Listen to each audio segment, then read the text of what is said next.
falar sobre desmame? Olá, meu nome é Patrícia, eu sou mãe da Isis de quase 2 anos e eu compartilho um pouco sobre a beleza e os desafios da maternidade. Como eu já comentei por aqui, eu e minha filha tivemos diversos problemas no início da amamentação. Eu tive mastite, fissura, erupção, tudo que vocês pensar de errado para acontecer, aconteceu. Com a consultoria de amamentação, conseguimos resolver todos os nossos problemas e 3 meses depois, ela estava mamando muito bem. Quando eu engravidei, eu sempre tive para mim que eu ia amamentar pelo menos um ano. Nunca tive ali muito específico, uma questão de, vou amamentar até X idade, até Y idade, isso nunca foi uma questão para mim.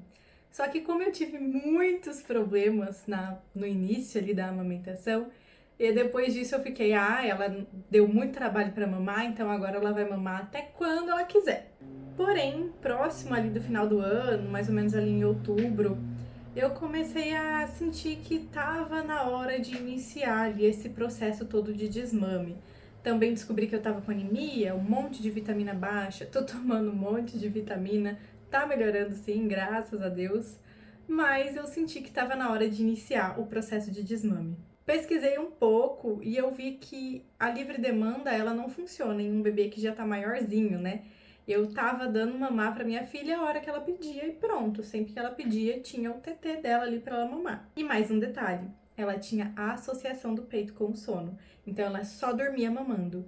Isso começou a me desgastar muito, porque todas as vezes que ela acordava no meio da noite, ela queria o peito para voltar a dormir. Não mamava muito não, mas eu acordava para dar um mamale para ela. Então imagina você acordando 5, 6 vezes no meio da noite para dar o peito para a criança voltar a dormir. Por mais que fossem 5 minutos, às vezes até menos, isso desgastava muito e acabava com o meu sono, assim, eu tava bem cansada. Com a sementinha do desmame plantada ali na minha mente, eu questionei a pediatra dela se tinha ali um período ideal para o bebê mamar e tudo mais. E ela me falou uma coisa que me marcou muito e que eu achei muito importante. A pediatra disse sim que a OMS recomenda a amamentação até os 2 anos, mas que é muito injusto você virar para uma mãe que está com muitas dificuldades na amamentação e colocar um prazo para ela amamentar. Ela falou que às vezes as mães chegam lá chorando porque não está produzindo leite. Ela falou: como que eu vou falar para uma mãe que está nessa situação que ela tem que amamentar? Ela disse que por mais que as mães busquem ajuda, nem sempre funciona. E aí elas entram em um estado de culpa constante por não conseguir dar mamar. Então ela me disse que não existe isso de mínimo para amamentar, existe a minha realidade e o que eu posso fazer com ela. Depois dessa consulta, então eu decidi começar pelo desmame noturno.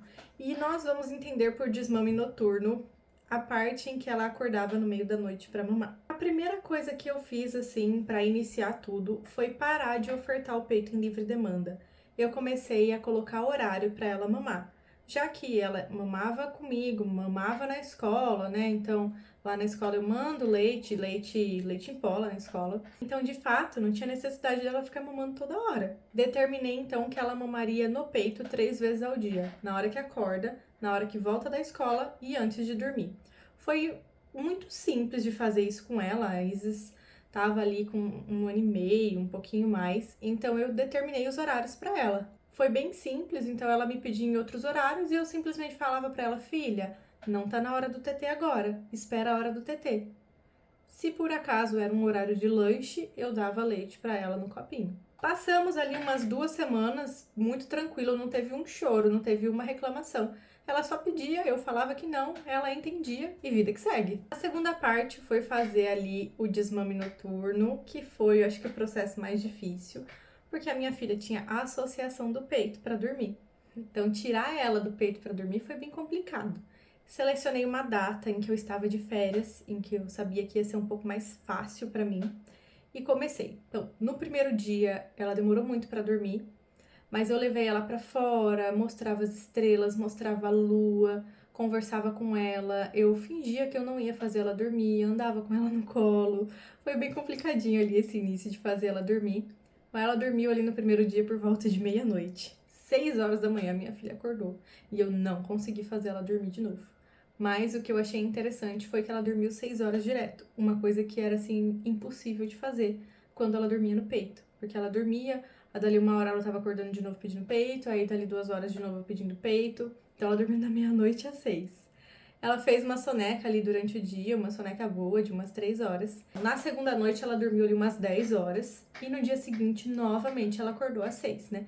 O dia seguinte era um domingo, só que dessa vez eu consegui fazer ela voltar a dormir. Então, ela acordou às 6, eu fiz ela voltar a dormir sem o peito e ela dormiu até às 8 horas. Nesse dia, pra mim, eu já tava assim, cantando a vitória. Na terceira noite, ali era domingo, a gente tava bem fora da rotina. Ela dormiu já um pouquinho mais cedo, às 9 horas, e no dia seguinte era segunda-feira, dia de ir pra escola, então ela ia acordar às 6 mesmo. E depois desse dia, seguimos tranquilamente, sem problemas, no meio da noite, dela pedindo peito e tudo mais. Foram 3 noites e passou. Depois de umas 2 semanas, eu eliminei o TT da volta da escola. Então, na hora que ela chegava da escola, ela me pedia, eu falava, filha, daqui a pouco a gente vai jantar. Chamava ela pra brincar, fazer outra coisa. Eu não dei o peito pra ela ali naquele momento. Eu simplesmente falei, não, daqui a pouco a gente já vai jantar. Porque é assim mesmo, ela chega em casa às 5 e pouco, né, a hora que eu saio do trabalho.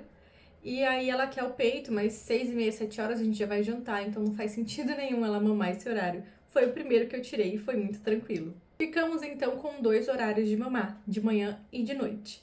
Pra mim, até então já estava bem tranquilo, mas eu queria continuar com o processo de desmame, então eu eliminei o da manhã.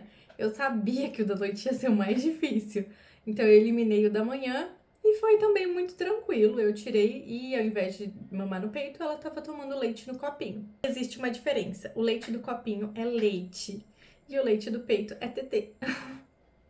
Então, às vezes ela vinha me pedir leite e aí ela colocava a mão no meu peito e falava, esse, mamãe, esse. Então ela sabe muito bem a diferença, ela entende muito bem a diferença entre os dois. A minha intenção era tirar o da noite, né, cumprir com um desmame completo ali em dezembro, mas muita coisa aconteceu em dezembro e eu acabei adiando ali para janeiro.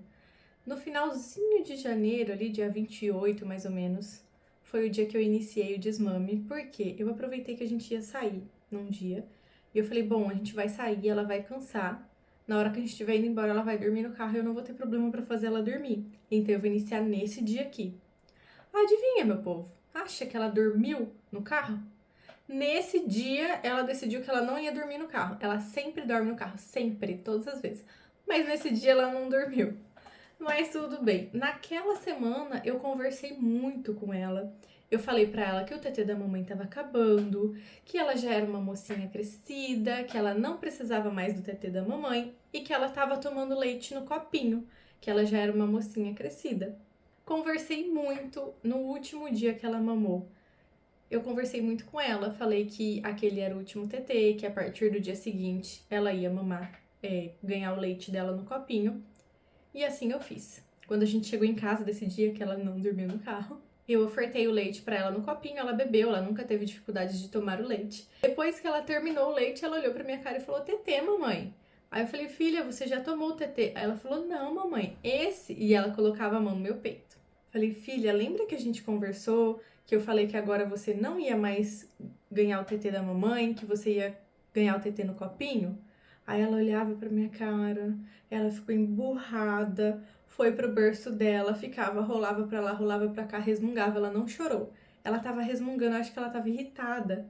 E aí ela ficou rolando, rolando, rolando, em 10 minutos ela dormiu sozinha, sem precisar de colo, nada. Uma questão que eu esqueci de comentar. Lembra que eu falei que eu fiz a dissociação do peito com o sono? Pois então, regredi nisso. Eu tinha muita dificuldade de fazer ela dormir. Então eu comecei a dar o peito para ela dormir, mas ela não acordava mais no meio da noite. Então às vezes a gente acha que a gente tá regredindo, mas na verdade não é isso. Porque por mais que ela estivesse mamando para dormir, no meio da noite ela já não acordava mais. Então já era uma grande vitória. Por isso que eu deixei esse da noite por último, porque eu sabia que ia ser o mais difícil. Na segunda noite foi a mesma coisa, ela tomou o leite do copo e depois me pediu o peito. Aí eu falei que não, que ela já tinha tomado leite no copinho e que dali em diante seria dessa forma. E assim eu sigo agora fazendo ela dormir sem pegá-la no colo, né? Que de início eu fazia ela dormir no colo. Só que minha filha já tá com uns 15 quilos, então é meio difícil ficar ninando ela no colo. Então eu nino ela ainda, só que no berço. Às vezes eu sento, né? Como o berço dela fica grudado na minha cama, às vezes eu sento na cama com ela no colo, eu faço carinho. A gente mudou a forma, né, de colocar ela pra dormir e tem dado muito certo, graças a Deus. Desmame concluído com sucesso. Uma questão que eu sempre vi as mães falando era que as mães sofriam muito com o desmame, porque era muito triste, porque vivia chorando, porque tinha saudade de amamentar. Gente, eu acho que eu vivi tão intensamente a fase de amamentar que quando acabou eu fiquei muito feliz. Eu fiquei com uma sensação assim de dever cumprido, porque eu queria amamentar pelo menos 1 ano e eu amamentei praticamente 2, porque a gente finalizou ali com 1 ano e 10 meses. E eu voltei a ter a liberdade de escolher a roupa que eu quiser pra sair. Não preciso ficar me preocupando em, meu Deus, será que eu tomei muito café? Logo em seguida do desmame, assim, na semana seguinte, a Isis pegou uma gripe. E eu fiquei me sentindo muito mal. Eu falei, nossa, ela só tá gripada porque eu fiz o desmame. Se eu não tivesse feito o desmame, ela não ia estar gripada. E aí ela passou essa gripe pra mim e eu tomei o remédio que eu quis. Eu tomei um antigripal qualquer, assim, sem me preocupar em olhar a bula. Não que a gente pode ficar se automedicando, não é disso que eu tô falando, mas a gente sabe que tem muitas limitações de medicação para quem amamenta, né? Então essa também é uma questão assim que eu fiquei bem tranquila de poder tomar os remédios que eu já estava acostumada a tomar antes e eu sabia que não podia mais. Então passamos por mais uma fase, a fase de amamentação.